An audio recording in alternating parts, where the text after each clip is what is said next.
Hello everyone, আসসালামু আলাইকুম। মাত্র 3টা উপকরণ দিয়ে বেশ মজার আর খুবই সহজ একটা ডেজার্ট তৈরি করব। আশা করছি পুরো ভিডিওর সাথেই থাকবেন। আমি আজ বানাবো ভার্মিসেলি সুইট বাইট। ভীষণ মজা আর খুবই সোজা বানানো। চলুন তাহলে মূল রেসিপি দেখে নিই। চিনি ছাড়া আমি আজকে খেজুরের গুড় দিয়ে বানাবো। চুলায় কড়াই বসিয়ে দিয়ে দেব 2 টেবিল চামচ ঘি। 1 কাপ ভার্মিসেলি সেমাই নিয়েছি, এটা আমি হাত দিয়ে জোড়া জোড়া করে নিয়েছি। বরফির মতো কেটে নেব, সেজন্য হাত দিয়ে এটা গুঁড়া করে তারপর আমি ঘিতে ভেজে নিয়েছি। কালারটা যখন চেঞ্জ হয়ে যাবে তারপর এখানে সেমাইটা সেদ্ধ হওয়ার জন্য দিয়ে দেব 2 কাপ দুধ আর দেব আধা কাপ খেজুরের গুড়। চিনি ছাড়া এই খেজুরের গুড় দিয়ে বানিয়ে দেখবেন, অন্যরকম একটা ফ্লেভার হয়, খেতেও বেশ ভালো লাগে।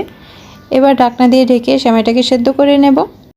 চুলার জালটা কমিয়ে কিছুক্ষণ রাখলে এটা খুব সুন্দরভাবে সেদ্ধ হয়ে যাবে। তারপর চামচ দিয়ে এভাবে একটু মিশিয়ে নেব।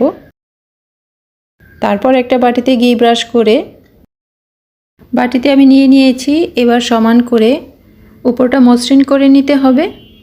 তারপর ঠান্ডা হলে কেটে পরিবেশন করতে হবে। তবে আমি গরম অবস্থাতেই কেটে নিয়েছি, তাই একটু কাটার সময় অমসৃণ হয়েছে। তবে মসৃণ হোক আর অমসৃণ হোক, এটা খেতে কিন্তু অসাধারণ টেস্ট হয়। খেজুরের গুড়ের ফ্লেভার বেশ ভালো লাগে। তবে যাদের কাছে ভালো লাগে না তারা চিনি দিয়ে খেয়ে দেখবেন। দুধ সেমাই তো অনেক খেয়েছেন, এবার এভাবে খেয়ে দেখবেন। হয়ে গেল না খুবই সহজভাবে ভার্মিসেলি সুইট বাইট, মাত্র 3টা উপকরণ দিয়ে। এবার উপরে বাদাম কিশমিশ যার যার পছন্দ মতো সাজিয়ে পরিবেশন করতে হবে।